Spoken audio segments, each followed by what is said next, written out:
모두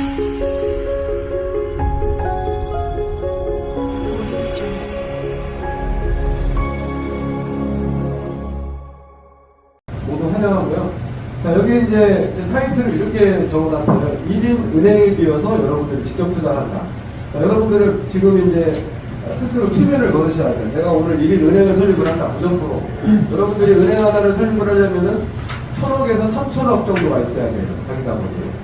그런데 요즘 무조건, 그 다음에 돈을 들이지 않고 여러분들이 은행을 설립을 했을 때 이 투자하고 전공을 한번 시켜보세요. 어떻게 해야 되는 건지. 자, 이 물건이 이렇게 제공이 됩니다. GPL은 여기 말씀드린 대로 굿 퍼포밍 론. 정상적으로 실행되는 채권이다. 그래서 자, 여기 보면은 이 물건이 이렇게 전체적으로 윤곽이 올라옵니다.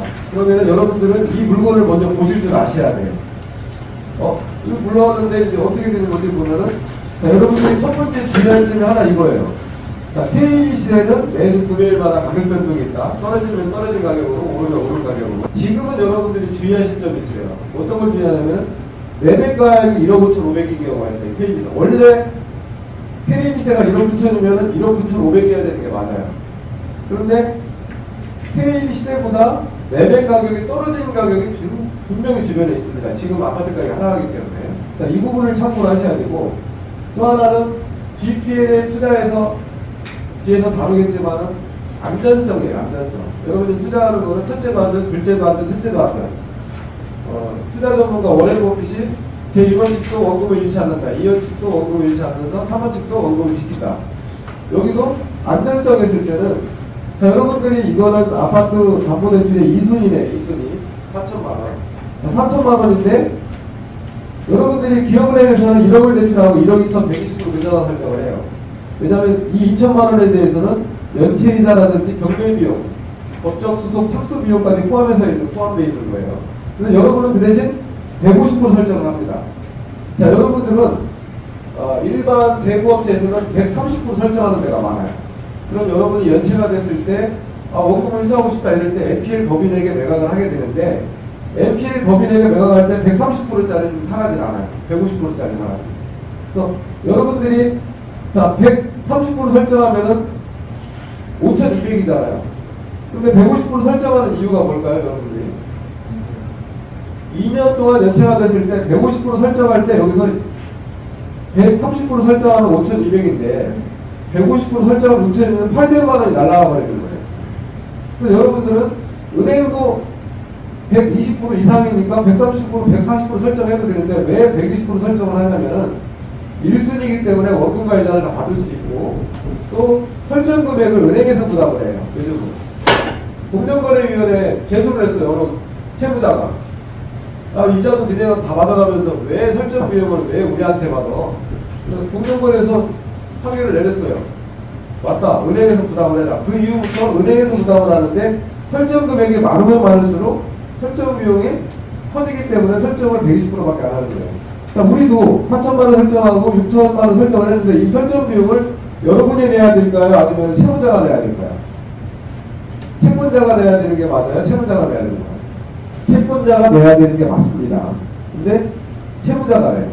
자, 여러분 대부사업자를 내는 분들은 여기서 포인트예요. 여기서 수강료 다 빼드리는 거예요. 자, 여러분들이 대부사업자를 내고 원금과 이자를 회수를 할 때 원금은 대부법인 통장으로 받고 이자와 중도상환수수료는 개인 통장으로 받으셔야 돼요. 만약에 이게 지켜지지 않는다 그러면은 보통 1년이나 3년마다 한 번씩 감사가 나오는데, 감사에서 첫 번째 봐야 될 게 여러분들이 상환이 됐을 때 원금과 이자가 연 20%를 넘었는지, 20을 12로 나누면 1.666을 넘지 않았는지 그걸 먼저 봐요. 이게 초과했을 때는 여러분들 영업정지나 벌금 300에서 500만 원을 물게 됩니다. 이게 굉장히 중요한 내용입니다. 오늘 이 내용이. 이 내용을 듣고 안 듣고에 따라 여러분이 벌금이 500만 원이 날아가는 거예요. 다시 한번 말씀드릴게요. 원금은 대부법인 통장으로 받으시고 이자와 중도상환수수료는 여러분 다른 통장으로 받으세요. 이게 굉장히 포인트입니다. 이게 다른 데서는 이런 얘기 들리지도 않을 거예요. 굉장히 중요한 내용이기 때문에. 자, 그리고 여러분들이 자, 감사가 나오게 되면 여러분들이 봅니다. 이거 회수됐는데 원금과 이자를 받은 계산을 두드려봐요. 남자도 나오고 여자도 나오는데 감사자가. 자, 두드려봐서 1.66을 넘었네요. 월 300만 원 벌금 14일 영업정지 15일 행정처벌 받겠습니다. 이렇게. 자, 그래서 여기서 설정 비용 포함해서 이자를 다 받아버리면 여러분들이 60일 이상 연체가 되면은 확약서에 있어요. 여러분이 받는 확약서에 60일 이상 연체되면 법정 최고이자 20%를 받게 되는데, 자, 원금을 이수할 때 원금과 20% 받고, 당사자들은 뭐냐, 설정 비용도 여러분한테 부담을 해요. 여러분이 냈으니까 채무자가 돼서 물어본단 말이에요. 그럼 제가 냈습니다라고 해야 되는데 그 증거를 내세야 되는데 채무자가 됐죠. 그렇기 때문에 전부 연 20에 1.66가 안 넘을 수가 없어요. 그래서 그 통장에 받는 계좌를 단쪽으로 해야 된다. 분명히 말씀드렸습니다. 이 부분 가지고 감사에 여러분 걸리지 않으시기 바랍니다. 그래서 이렇게 이 원금과 이자를 합산하면 1억 4천이고 퇴입세를 따져보니까 1억 9천에서 담보비율 73%예요. 지금은 여러분들이 담보비율 73%는 위험합니다. 아파트가 오를지 내릴지 모르니까 65% 미만만 여러분이 투자하셔야 돼요. 이게 안전성이에요.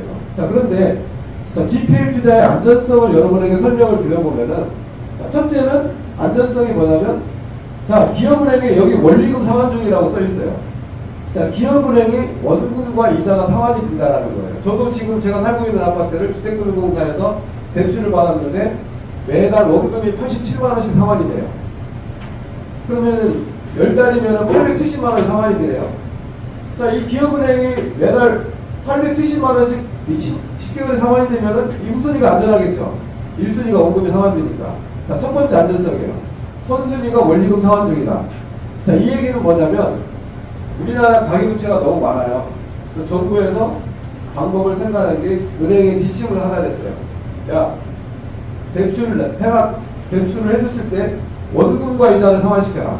그럼 정부에서는 가계부채가 줄어드니까 좋고, 우리 같은 경우는 이 은행에서도 원금을 회수해서 또 다른 안전한 투자를 할 수 있으니까 좋은 거죠. 그리고 또 하나는 우리는 원금이 상환돼서 좋지만 후순위 두 번째는 뭐냐면 이 이자 제한법 3%예요. 안전성은. 이 이자 제한법 3%는 뭐냐면 2018년 4월 30날 모든 금융기관에 금융위에서 공모를 시작했어요. 은행 보니까 수백억 수천억씩 잉여를 내고 직원들 연봉 1억 2억씩 다 넘는데 그러고도 잉여를 내네. 자, 서민 보호를 위해서, 서민금융 안정을 위해서 현재 금리 플러스 3% 이상을 받지 말아라. 자, 이 부분이 여러분들이 또 하나의 받을 핵심 포인트입니다. 여러분이 NPL을 할 때나 GPL을 할 때, 지금 NPL 하시는 분도 저는 여러분에게 배당표 작성을 할 때 법정 최고이자를 신청을 하라고 합니다. 이렇게. 그런데 여러분이 아닌 다른 사람이 오히려 1순위가 이걸 신청하는 경우가 있어요. 그러면은 우리는 지금 현재 아파트 금리가 3.5인데 3을 더하면 6.5밖에 배당을 못 받아요.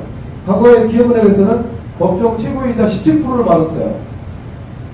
법정 최고이자가 20%, 23%에서 17%. 근데 여러분이 안전성을 두 번째 말씀을 드리면 이 기업은행이 과거에 17% 배당을 받아가면은 후순위가 좀 불안할 텐데 6.5밖에 배당을 안 받아가니까 후순위가 안전하죠. 자, 두 번째 안전성. 그리고 또 하나는 이자 제한법 3% 제한은 여러분에게 해당되네요. 여러분. 그러니까 여러분들이 선순위가 저축은행이다. 저축은행 1순위는 6.5. 6.5에서 3 더하면 9.5. 만약에 캐피탈이다. 그럼 12%에 3 더하면 15%밖에 배당을 못 받아야 돼요. 근데 캐피탈에서는 20%다 처분한단 말이에요. 그때 여러분들은 제가 사후관리 시간에 말씀드리겠지만은 배당 배제를 신청하셔야 돼요. 배당 배제하면은 여러분들이 거의 다 이깁니다. 요즘에는 판결이 그렇게 다 나와 있어요. 그러니까 내가 배당받을 신청할 때는 20% 신청하시고 다른 사람이 약정금리 플러스 3%를 위반했을 경우에는 여러분들이 배당 배제 신청을 하셔야 돼요. 여기에 답이 다 들어 있습니다. 자, 좋은 물건은 뭐냐? 세대수가 많죠. 그리고 국민주택 규모 이하가 몇 평이에요? 83, 86점 제곱평방미터예요, 이게. 자, 이런 건들은 경매 매각도 잘 되고 높게 낙찰이 된다라는 거죠. 그리고 매각가율이 92.4%니까 이 평형대가 좋다라는 거. 31평은 이하. 만약에 여러분들이 80평짜리 아파트는 잘 매각이 안 돼요. 그런 것도 투자함에 주의를 하셔야 돼요. 그리고 여기는 퇴입이 일반가 대비 담보비율을 하게 되는데 과거에는 이 약정금리 플러스 3%일 때는요, 아닐 때는 이 1억 2천과 6천을 합치면 1억 8천이에요. 1억 8천 대비하면 거의 98%가 나와요, 방법이. 전에는 이렇게 해서 80%를 했어요. 약정금리 플러스 3%가 없을 때 제가 한 5년 전, 4, 5년 전에는요, 이 담보 비율을 잔액으로 하지 않고 채권 취부액으로 80%를 맞췄어요. 왜냐하면 이 당시에 약정금리 플러스 한 번씩 없었으니까. 하지만 지금은 낙찰 예상과 예상 배상표를 작성해서 이렇게 받고 있고, 여러분들이 여기서 월 60만 원을 받지만 이 사람이 2달 이자가 안 들어오면 법정 취고이자 20%를 받는다.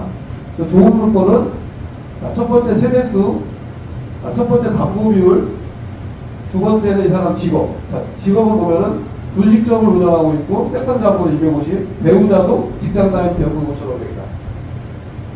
여러분들이 투자하는 것들은 전부 다 지금은 직장인 위주로 투자하시면 안전해요.